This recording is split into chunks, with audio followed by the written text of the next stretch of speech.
Il existe une forme de fatigue qui ne vient pas du corps, mais de l'âme, une lourdeur après une conversation, une confusion étrange après une simple rencontre. Tu entres dans une pièce, tu écoutes, tu soutiens, et tu ressors épuisé, vidé, comme traversé par une brume intérieure. Et pourtant, il ne s'est rien passé de visible, aucun cri, aucun conflit, juste une présence, une parole, un silence pesant. Tu viens peut-être de croiser ce que Carl Jung appellerait un manipulateur inconscient. Ce n'est pas un monstre, ni un tyran visible. Ce sont souvent des êtres blessés, perdus, qui n'ont jamais appris à regarder leur propre douleur en face. Alors, au lieu de les guérir, ils les projettent. Ils les déplacent sur toi. Sans le vouloir, sans le savoir. Ils te transforment en poubelle émotionnelle. Tu deviens le réceptacle de ce qu'ils ne veulent pas sentir. Tu les rassures, mais rien ne suffit. Tu les consoles, mais la plainte revient. Tu donnes ton énergie, mais elle disparaît aussitôt, comme avalée par un puits sans fond. Et plus tu veux les aider, plus tu te perds. Parce qu'en réalité, tu tentes de guérir quelque chose qu'ils refusent de reconnaître. Et cette lutte devient la tienne, alors qu'elle ne t'appartenait pas. Tu finis par douter de toi. Tu te sens responsable de leur mal-être. Tu penses que c'est toi qui n'as pas su écouter, aimer, accompagner. Mais ce n'est pas vrai. Ce n'est pas à toi de porter ce qui ne t'appartient pas. Jung nous enseigne que chacun doit affronter sa propre ombre, mais certains refusent ce travail intérieur. Alors, sans le vouloir, ils projettent cette ombre sur toi. Ils te rendent responsable de leur chaos. Ils déposent en toi leur culpabilité, leur peur, leur colère non digérée. Et cela devient un poison doux, silencieux, mais puissant. Et si tu es une âme sensible, compatissante, tu deviendras la proie idéale. Car tu ne sais pas refuser. Tu ressens, tu accueilles, tu pardonnes. Mais l'accueil n'est pas une cage. La compassion n'est pas une soumission. Il y a des limites sacrées qu'il faut apprendre à poser. Tu n'as pas été créé pour absorber les blessures des autres. Tu as été créé pour inspirer leur guérison, non pour en devenir l'otage. Alors comment reconnaître ce manipulateur inconscient?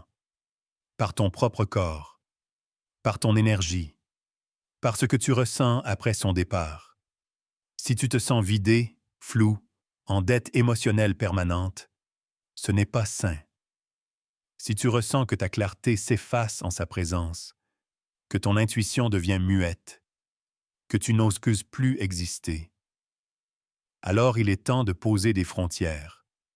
Et cela ne veut pas dire haïr, juger ou rejeter. Cela veut dire honorer ton énergie, préserver ton espace intérieur, aimer sans te trahir. Tu peux aimer sans absorber. Tu peux aider sans t'effacer. Tu peux tendre la main sans qu'elle te soit arrachée. Car si tu continues à porter ce qui n'est pas le tien, tu ne pourras plus porter ce que Dieu a mis en toi. Et tu es ici pour révéler ta lumière, pas pour camoufler celle des autres. Si ces mots résonnent, alors peut-être est-il temps de revoir certaines de tes relations. Non pour punir, mais pour guérir. Tu ne sauves personne en te perdant, mais tu peux éclairer bien des cœurs en restant debout dans ta clarté. Il y a des gens que l'on admire sans vraiment les connaître. Ils sourient, parlent bien, tops bien aussi. Inspirent mon confiance. Leur apparence est parfaite, leur comportement maîtrisé. On se dit, c'est quelqu'un de bien. Et pourtant, quelque chose sonne creux. Quelque chose ne respire pas. Et toi, sans comprendre pourquoi, Tu te sens invisible à côté d'eux. Tu as peut-être rencontré ce que Jung appellerait un porteur de masque. Ils ne sont pas nécessairement malveillants. Ils ont simplement appris à survivre en devenant quelqu'un d'autre.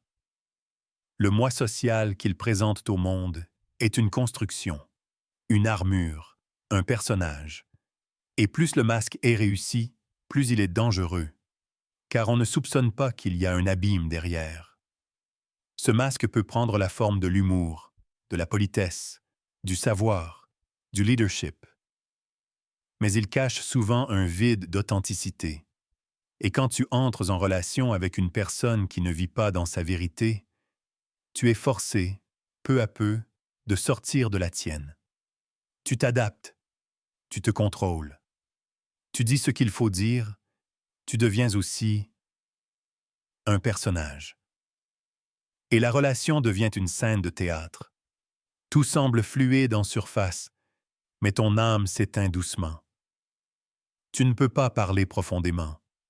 Tu ne peux pas exprimer ta vulnérabilité, car tu sens que l'autre ne sera pas capable de recevoir ta vérité. Il n'a pas encore touché la sienne. Mais attention, ce masque est souvent inconscient. Ce n'est pas un mensonge intentionnel.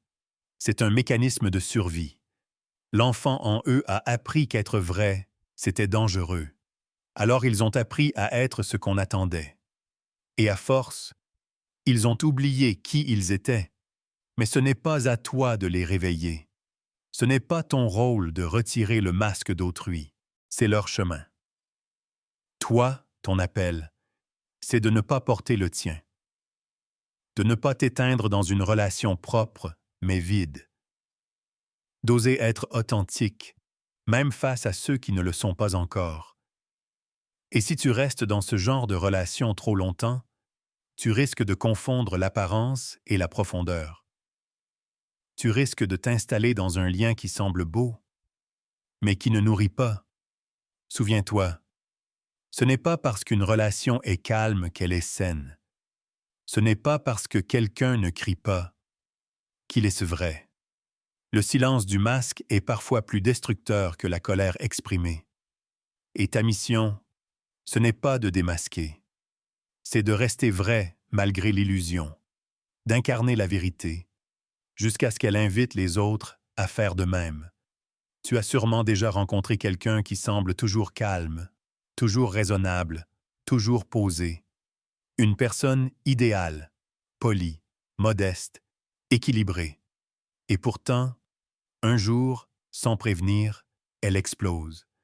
Une colère inattendue, une coupure brutale, une violence qui ne lui ressemble pas. Tu as probablement rencontré quelqu'un qui vit dans la répression de son ombre.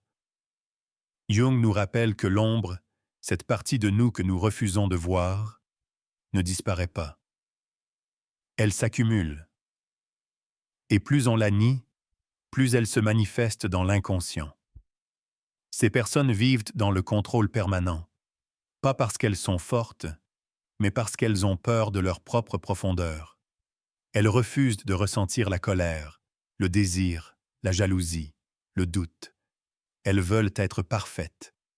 Et cette perfection devient une bombe à retardement. Quand tu vis avec quelqu'un qui refoule son ombre, tu vis dans une tension invisible. Tu ne sais jamais quand ça va craquer. Tu ressens une rigidité dans l'atmosphère, une lourdeur. Tu es sur tes gardes, sans comprendre pourquoi. Et un jour, ça éclate. Ou pire, ça s'éteint. Une rupture froide, un abandon, une distance glaciale. Tu n'as rien vu venir, parce que l'autre n'avait jamais osé dire ce qu'il ressentait.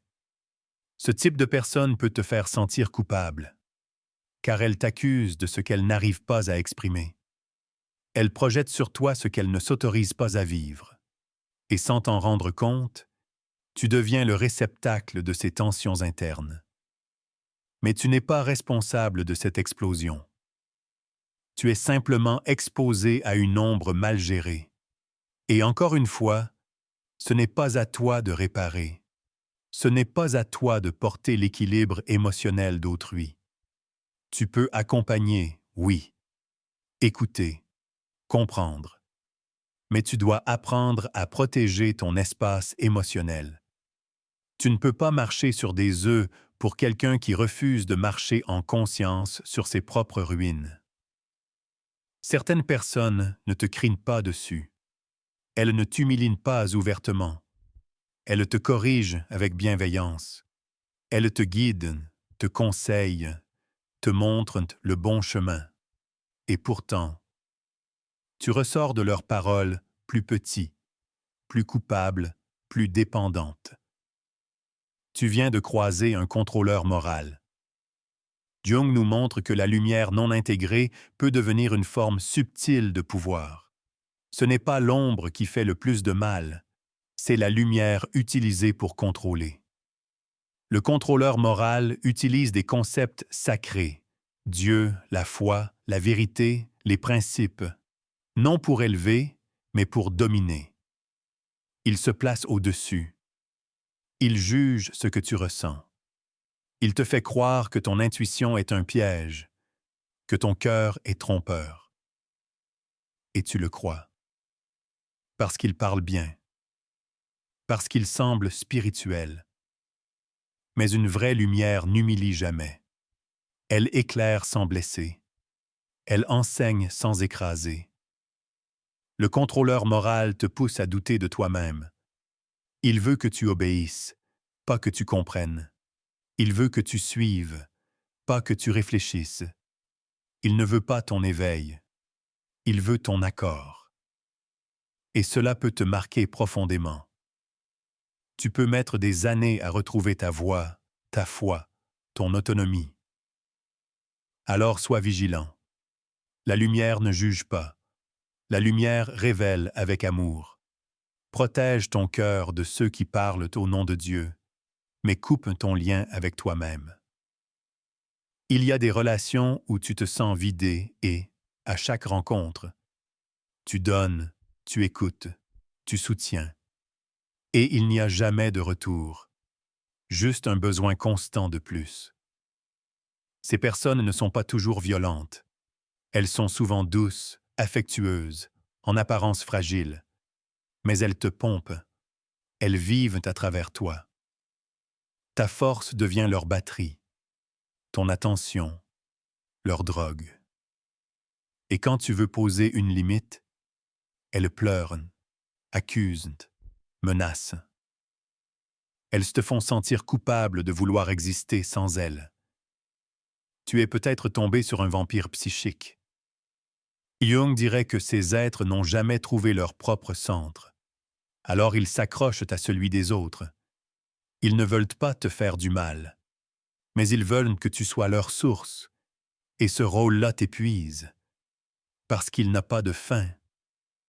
Tu deviens leur thérapeute, leur ami, leur parent, leur guide, mais jamais leur égal.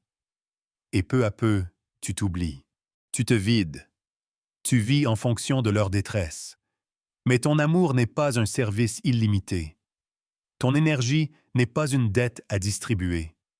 Tu as le droit de dire non. Tu as le droit de te choisir. Car ce n'est pas en te sacrifiant que tu guéris quelqu'un. C'est en lui montrant qu'il doit se reconnecter à sa propre lumière. Et si ce message résonne, abonne-toi.